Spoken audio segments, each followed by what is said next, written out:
guns that Alex loves so much is still on the agenda at the White House. The Vice President is heading a task force that the President has put in place. I love that. I love a task force. Yeah. Generally, task forces do nothing. They're tasked and they have little force.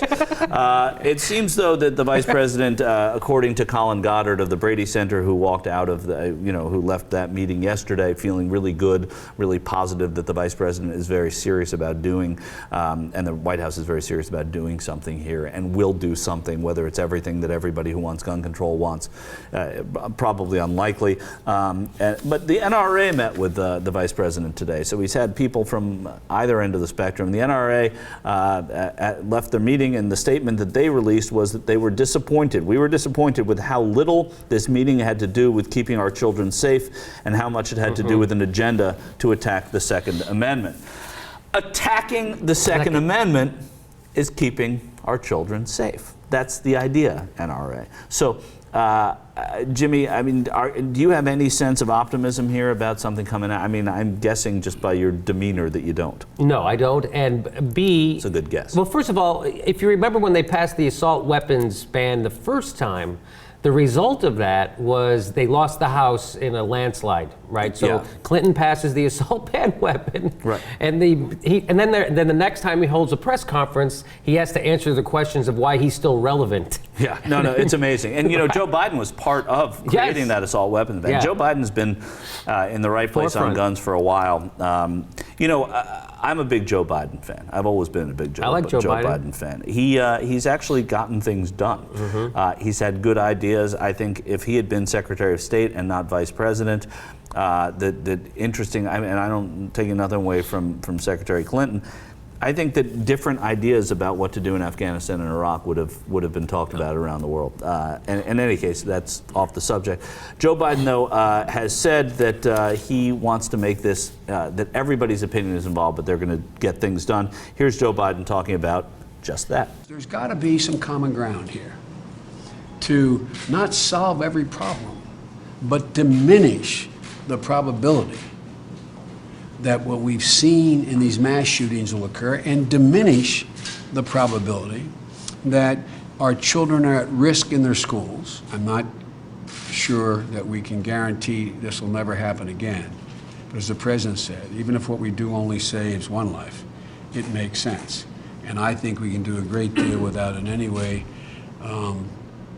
imposing on or impinging on the rights of the Second Amendment. Well, that's the whole thing. So they say, well, even if we save one life, well, the problem is you never know what life you saved. Yeah. So what's going to happen is there's going to be another shooting, and then people are going to go, see, you passed that law and people are still shooting people. That's exactly right. And today, we're up to 695 deaths since Newtown. Gun deaths. Wow. Since Newtown. 695. That's 35, almost 35 Newtowns since Newtown.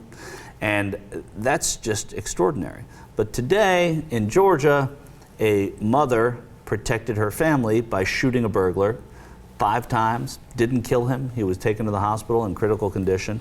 The NRA is saying, here we are. This guy had a gun, this woman had a gun, this family had a gun, and they were able to keep the burglar out. As if that one incident somehow can be traded for those 695. Again, there has to be some common ground, because you're not going to get everybody who owns a gun to see the way. But they already say, here's my problem, Michael. Half of all households already have a gun in them, right? And the ones that have them already probably have multiple guns, right? So no matter what law you pass, those guns are already out there. Yeah. There's already a gun for every human being in America. There's a gun already. So I think the only thing you could really try to do is try to maybe to get the bullets. So you have to get the clips. Well, the bullets, by the way, are not in the Constitution. Right.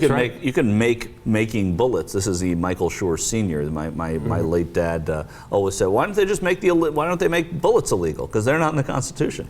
My dad was right about that. Or make them expensive. Put a big tax on them. Or make them really, really So if you expensive. really want to protect yourself, here, where it's going to cost you $100 a bullet, but it's worth it if someone's coming at you. There you go. You got $600 in bullets. It's like in an your alarm gun. system. If you want to put a $100 bullet in your gun.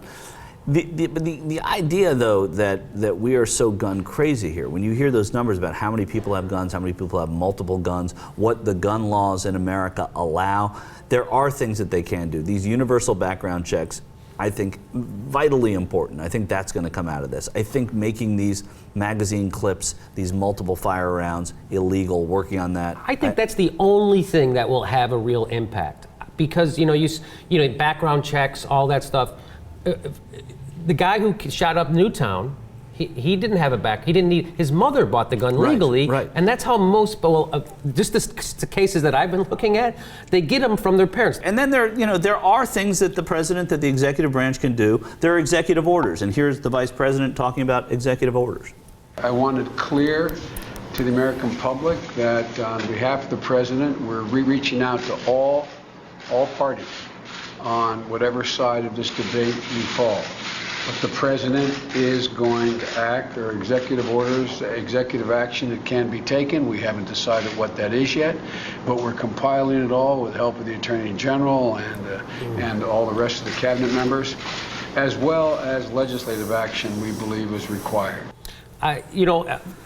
Maybe I'm going to be a hypocrite here, because I'm going to do exactly what Barack Obama does that drives me crazy. But I think this is a mistake. I don't think Joe Biden should head this task force. I don't think the president should be to lead on this.